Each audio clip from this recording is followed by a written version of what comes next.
chapters tonight. We want to finish chapter 4. So, this is chapter 4C, A Fool and His Honey, by Charlene Harris, a Tea Garden Mystery, read by Val Whiteworth.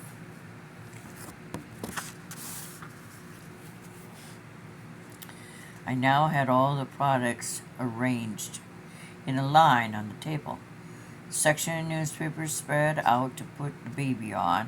I managed to change with relative efficiency, all the while watching Hayden wave around his arms and legs, hearing him fuss when his bottom was exposed to cool air, clapping a paper towel over him quickly when he began to an unexpected pee.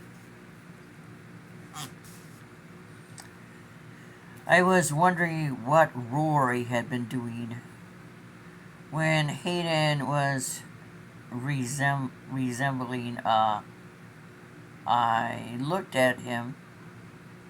I looked to the left and to wide open to the entrance hall, and behind me the open doors to the dining room, no one in sight. While Hayden exercised, I undertook a real search of my diaper bag.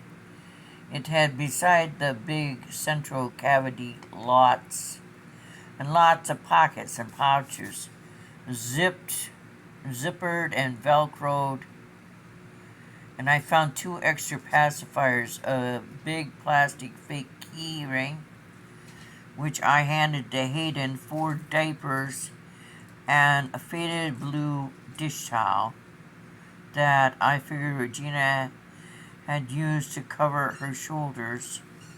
Hi, kitten. Hey, baby. Hi, baby. Baby doll. I gotta brush you.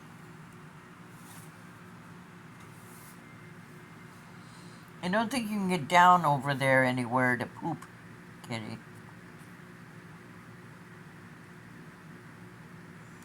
That is one beautiful calico. She needs to have a person who just loves her. There she is. I don't think so. I don't think that's wise. I don't think that's wise. I really do not.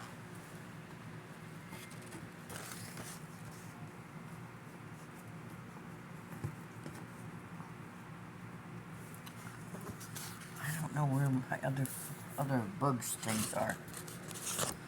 That bothers me. I need to have them all ready to zap bugs, and they work too. Okay.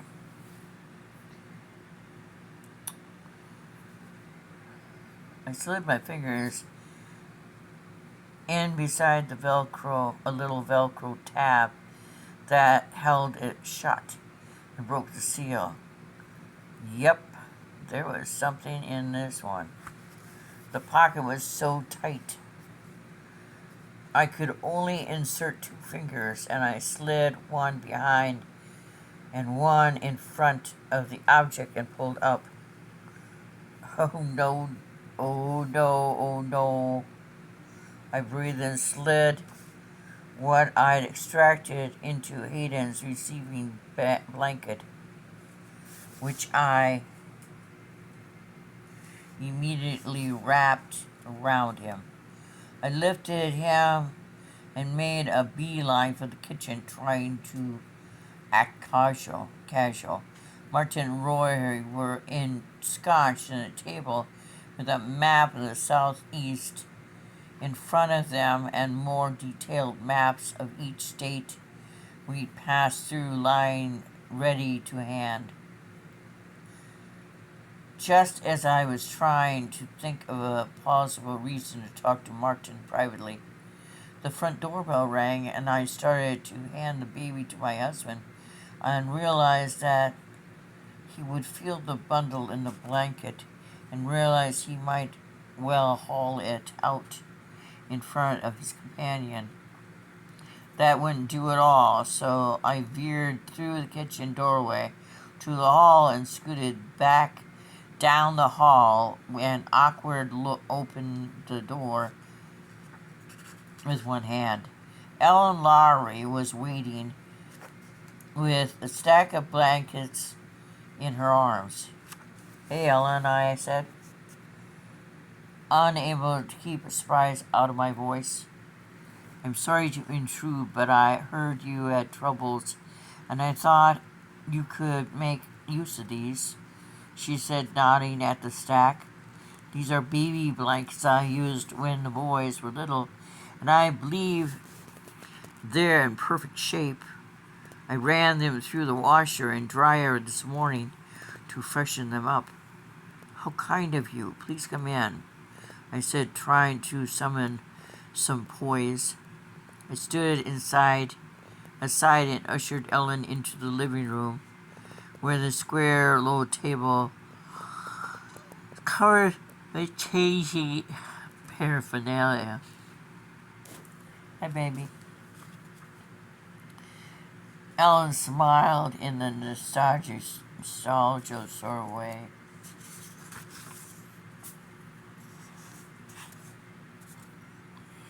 You'd think it had been so long I'd forgotten how changing the boys put me. "It seems like yesterday," she said, shaking her head in disbelief. I forced myself to respond. This was a very gracious gesture, Ellen, and I needed to be gracious in return, asking if she needed something to drink or eat. She refused. I urged her strongly to sit down and stay a while, and she said she only had a minute and sat on the edge of a rather uncomfortable chair. She asked about John's heart and the health of the baby and ran her fingers through Hayden's soft cheek. Ran her fingertips over Hayden's soft cheek. I was afraid she'd offer to hold him, and how could I explain my refusal? I was afraid she'd offer, okay. But the money in the blanket would be obvious to anyone who held the baby.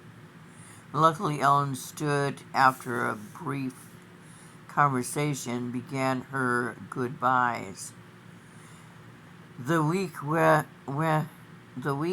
winter sun streamed through the window to make her smooth blonde hair glow like a halo as she bent over me and the baby to coo at him before she picked up her purse. Ellen looked like a model in the catalog for mature women. She was elegant, thoughtful, intelligent, and kind, and I could hardly wait for her to be gone. Finally, I could watch her car go slowly down the driveway to the road. I whipped around and strode into the kitchen. As much as I could whip and stride with the baby in my arms, Martin and Roy were sitting at the table having an earnest conversation. I abandoned the idea I'd had of concealing my discovery. "Do you want to tell me about this?" I said, pulling a sheaf of bills from Hayden's blanket and tossing them on top of the map. Rory looked at them, though, as I had slept him. "I didn't have anything to do with that," he said, as if he were sure I'd believe him. And if we were lifelong friends, as if we were lifelong friends. Martin's eyes closed slowly. He opened them and sighed, picked up the sheaf of bills. He counted it silently. 500, he informed us. Rory's eyes had never left the money. His face altered when Martin told us the total. I could swear I glimpsed naked rage on his face, but it softened immediately into a mask of puzzlement and anxiety. Would you like to tell me about this? Martin asked him.